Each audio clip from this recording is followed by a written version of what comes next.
how to log into your Tidal account after forgetting your password. So in here, the very first thing that you need to do is make sure that Tidal is installed on your phone. Then you can simply open the application. So after opening your Tidal application, here what we're gonna do is simply like tap on login right here, right? So after tapping on login, simply tap on continue, and then we'll get into this particular link right here where you will need to add in the credentials of your Tidal account. So please remember to make sure that you know the credentials of your account. So after doing that, there's no complicated further process. If you have signed up your account using any of those platforms like your Apple ID or Google ID, you can tap on them and go along with the process, or else you can simply add in your email address or username, then tap on continue, then you can add in the password of your account, then tap on login, and just like that you will actually be able to log into your. But in case if you have forgotten your password, then what you can actually do is, first of all,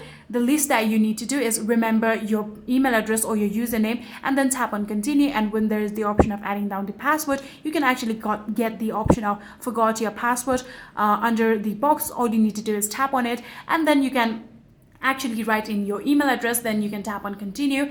Then you will actually be getting a email link where there will be further process. You will actually be guided on the further process of how you'll be able to reset your password. You can simply follow that through, and just like that you will actually be able to log into your Tidal account even after forgetting your password. So yeah, that is it. If you guys do have any further queries, then please let me know in the comment section down below.